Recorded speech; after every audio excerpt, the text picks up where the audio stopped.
बावजूद भी यदि मेरे पास रात को कभी 12 बजे भी कोई फ़ोन आ रहा है कि मेरे को ये प्रॉब्लम है और एम्बुलेंस नहीं है अगर, तो मैं अपनी गाड़ी भेज रहा हूँ, परसों भी। लेकिन यदि कोई मेरे संपर्क में आता है, मेरा मोबाइल नंबर सब जगह है और मुझे पता बताता है कि मेरे को ये समस्या है, तो मैं उसको पर्चे पे लिख के दूंगा और 2-3 डॉक्टरों से मेरे बिल्कुल व्यवहारिक पारिवारिक संबंध है, वो फ्री ऑफ कॉस्ट उनकी कंसल्टेंसी करेंगे। जल भराव की समस्या है, इसको मैं 5 साल के टर्नओवर में पूरा करके दूंगा। यही मेरा केवल 5 जो मुद्दे हैं, यही मेरा जो पत्र होगा अगर मैं कभी चुनाव लड़ता हूँ, उस पत्र में यही 5 मेरे वादे होंगे और इस पर मैं खरा उतरूंगा।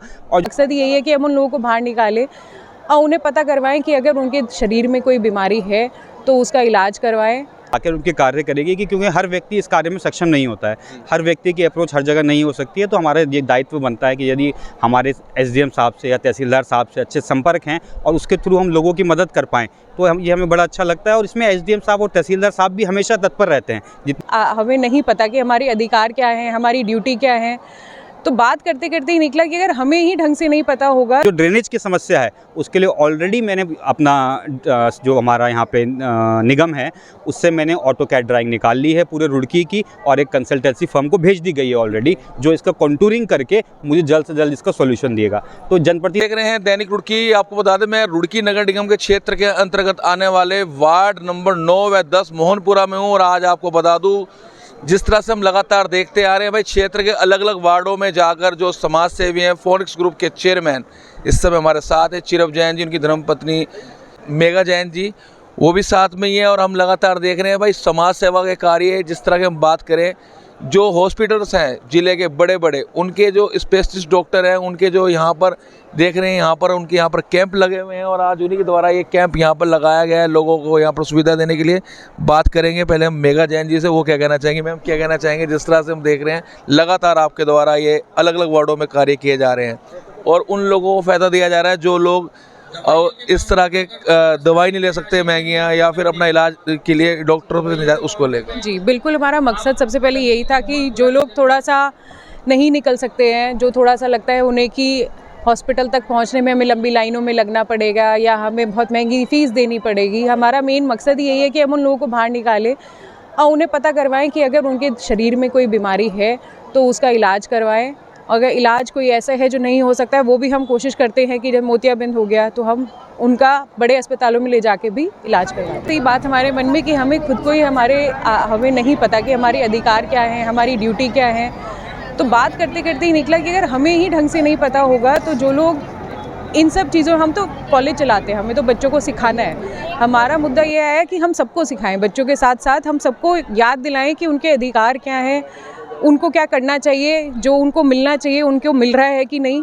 तो बस यही सोच के हमने फिर ये कैंप वगैरह शुरू किया। हम देख रहे हैं कि आपके जो पहले कैंप थे उन कैंपों से कुछ आज अधिकतर यहाँ पर स्पेशलिस्ट जो डॉक्टर्स हैं या फिर मेडिकल्स की जो सुविधा दवाई दे रहे हैं, कुछ अधिक आज बढ़ाई गई है यहाँ पर? जी, लोगों की डिमांड जैसी चल रही है हम वैसी चल रहे हैं। अब हमें लग रहा है कि हमारे पास ज़्यादा लोग आ रहे हैं, ज़्यादा लोग जागरूक हो रहे हैं अपने आप को लेके, तो उसी हिसाब से कैंप में भीड़ भी बहुत बढ़ती जा रही है। तो उसको मद्देनज़र रखते हुए हम लोगों ने थोड़ी डॉक्टर और दवाइयाँ हम लोगों ने और बढ़वाई हैं। सर, क्षेत्र के लोगों से बात होती रहती है, किसी को खसरा खतौनी, प्रमाण पत्र, आधार कार्ड, इसको लेकर आप क्या कहना चाहेंगे? उसके लेकर कहाँ तक आप फैसिलिटी देने की बात करेंगे? देखिए, इस पे मेरा जो अगला अब मेरा इनिशिएटिव है वो इसी चीज़ को लेकर है। जो तहसील की समस्याएं हैं लोगों की, वो एक गंभीर समस्या बनती जा रही हैं, चाहे आय प्रमाण पत्र हो, चाहे मूल निवास प्रमाण पत्र हो। मैं जल्दी एक अपने लिए यहाँ पे बड़ा एक कार्यालय की जगह देख रहा हूँ और जल्दी एक सीएससी सेंटर खोलूँगा।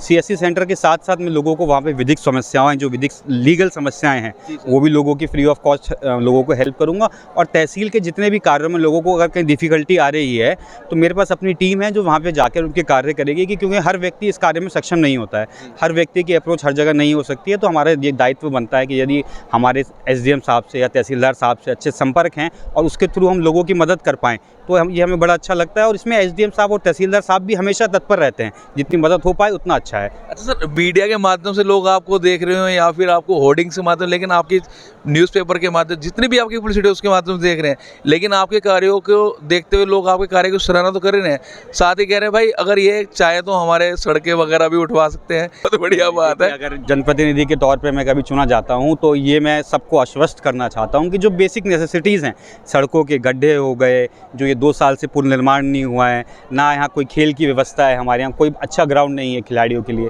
जो हमारे प्राइमरी स्कूल्स की समस्या है या जो हमारे जल भराव की समस्या है, इसको मैं 5 साल के टेन्योर में पूरा करके दूंगा। यही मेरा केवल 5 जो मुद्दे हैं, यही मेरा जो पत्र होगा अगर मैं कभी चुनाव लड़ता हूँ, उस पत्र में यही 5 मेरे वादे होंगे और इस पर मैं खरा उतरूँगा। और जो ड्रेनेज की समस्या है उसके लिए ऑलरेडी मैंने अपना जो हमारा यहाँ पे निगम है उससे मैंने ऑटोकैड ड्राइंग निकाल ली है पूरे रुड़की की और एक कंसल्टेंसी फर्म को भेज दी गई है ऑलरेडी, जो इसका कॉन्टूरिंग करके मुझे जल्द से जल्द इसका सॉल्यूशन दिएगा। तो जनप्रतिनिधि ना होने के बावजूद भी यदि मैं इस पे काम कर रहा हूँ तो लोगों को मैं यही विश्वास दिलाना चाहूँगा कि अगर वो मुझे जनप्रतिनिधि के तौर पर चुनते हैं तो मैं उनके विश्वास पे 100% खरा उतरूँगा और वो ही खुद मेरा 5 साल बाद रिपोर्ट कार्ड बनाएं और यदि मुझे सक्षम पाएँ तो फिर मुझे आगे मौका दें। सर ये आज आपका चौथा राउंड हम देख रहे हैं जो वार्ड वाइज आपका चल रहा है, और इसमें आपने कितने कैंप लगाए और कौन कौन से डॉक्टर आपके यहाँ पर ये आज हमारा चौथा कैंप है। हम लोगों ने हर वार्ड में लगाने की ये जो कैंप है ये शुरुआत की थी। पहले 1 में लगाया, 2 में लगाया, फिर 3, 4, 5, 6 एक साथ करे।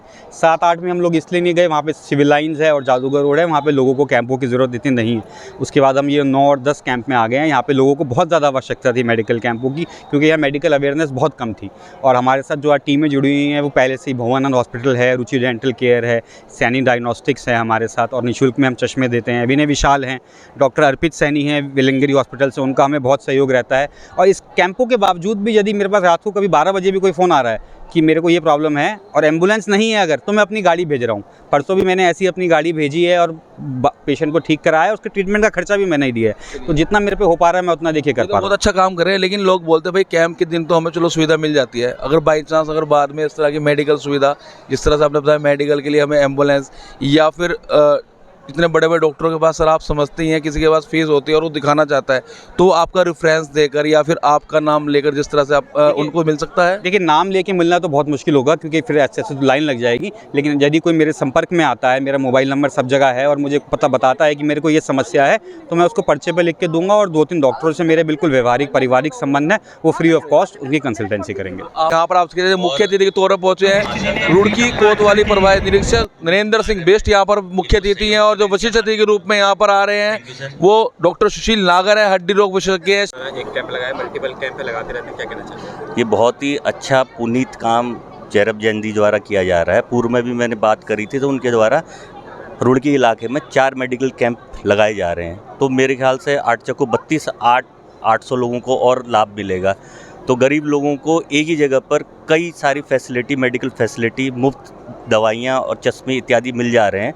तो मैं तो अपील करूंगा और लोगों से भी कि भाई इनका सहयोग करें ताकि अन्य लोगों को भी ज़्यादा इनका फ़ायदा हो पाए। नहीं आप भी लाइन में लगे हैं तो आपके लिए कैंप ठीक है? वैसे बहुत अच्छी बात है, लगना भी चाहिए, हर महीने लगना चाहिए। अच्छा, हर महीने लगना चाहिए। हाँ ठीक है, ये बोल रहे हैं कि इस तरह का कैंप हर महीने लगना चाहिए जिस तरह से लोगों को फ़ायदा हुआ है।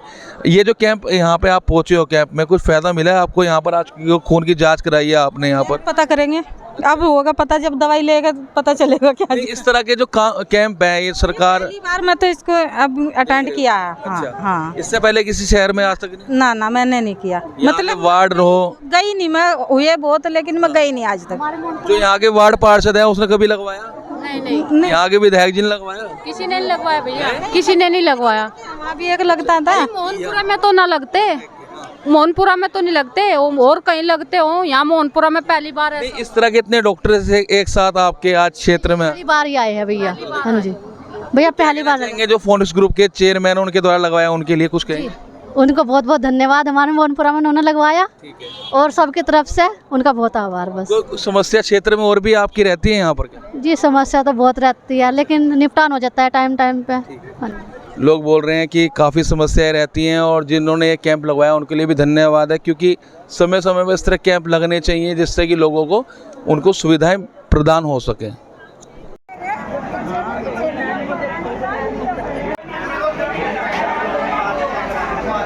में आकर इस कैंप को एक सक्सेस बनाया। इसके बाद मैं हमारे मुख्य अतिथि नरेंद्र बिष्ट सर का बहुत बहुत धन्यवाद देना चाहूँगा। वो सुबह 4 बजे तक काम करते रहे, उसके बावजूद भी आज उन्होंने हमारे लिए यहाँ समय निकाला। सर आपका बहुत बहुत आभार। और इस कैंप के माध्यम से हम आप तक सारी जो मेडिकल सुविधाएं वो तो पहुँचा ही रहे हैं, लेकिन हम आपको आपके कर्तव्य हैं उनको निभाइए। और मेरा आप सभी से यही मेरी एक वादा है कि अगर आपके जो मौलिक अधिकार हैं यदि वो कहीं उनका हनन हो रहा है तो सर आपकी उसमें जरूर